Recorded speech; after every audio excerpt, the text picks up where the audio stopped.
Marie-Belle Pépin, Justin Houle, Louis-Philippe Noël, Sébastien Désilet et Sébastien Cloutier.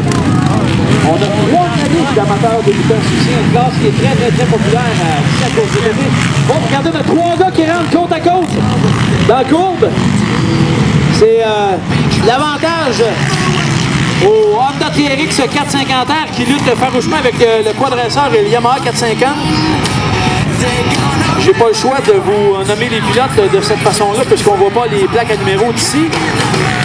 C'est quand on anime les courses qu'on peut voir que la job de marqueuse, c'est pas une job facile parce qu'en VTT, on a toujours des petits problèmes à voir les numéros des quads. Alors, le 180, le 98,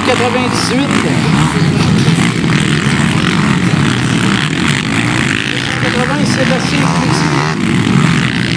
et le 88, Francis Gabin qui lutte pour la première et la deuxième.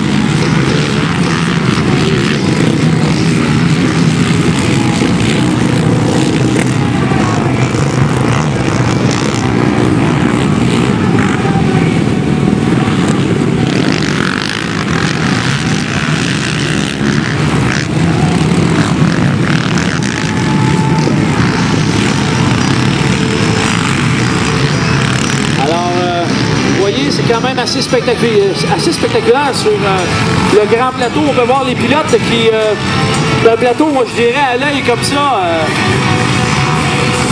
ont facilement 60 pieds certainement.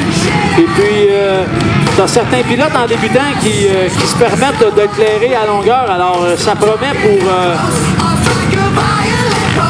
pour le futur. Le VTT qui est quand même, oui, c'est spectaculaire, mais ça nous prend des pistes adaptées. Oh!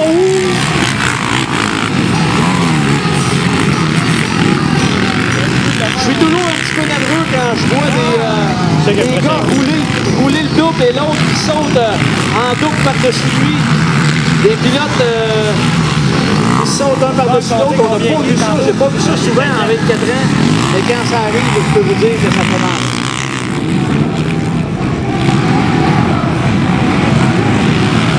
Le VTT, c'est pas un sport qui est dangereux. Ce qui est dangereux, c'est souvent celui qui est passé sur le 4 roues et celui qui pratique le VTT.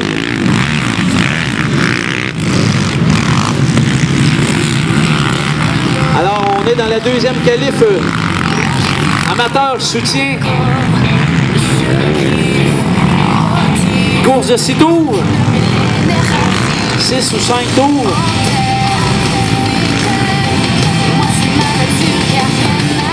Alors la position de tête a changé. Oh, on est rendu avec le 88. Wow!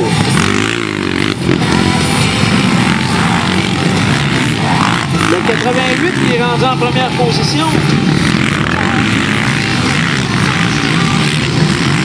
Francis Gamelin sur son TRX 450R.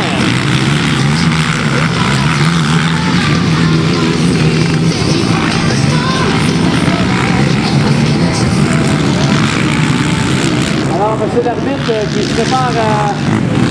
M. Flyman ici à l'arrivée qui se prépare à donner le drapeau du dernier tour.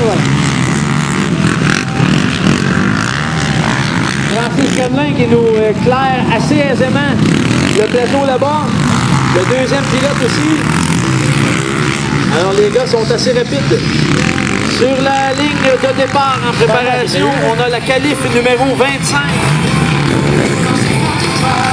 Sébastien Bourdage, Luc Laliberté, Raphaël Dubois, Gabriel Arcan, Vincent Mailloux, Yann Bergeron, Jean-Sébastien Girard, Francis Lisotte, Steven Martineau, Dominique Pellerin, François Carrier et Samuel Cardinal. Alors le 88 qui vient de se faire montrer le drapeau du dernier tour. Un pilote qui doit être quand même assez rapide sur le plat puisque c'est un des seuls pilotes dans les 3 ici qui mène la balle à ne pas faire le double à l'arrivée. Peut-être a décidé d'y aller plus safe. Pour être certain, parce qu'on voit que c'est magané. Là. Je ne sais pas si les spectateurs vous le voyez à partir du dessus, mais à l'arrivée, c'est très magané sur le plateau. On a des méchants trous. Et puis le take-off, comme on appelle, la rampe de lancement, n'est pas nécessairement droite. On a des trous juste avant de le body. Alors c'est pour ça qu'on voit certains pilotes partir du cross de gauche à droite.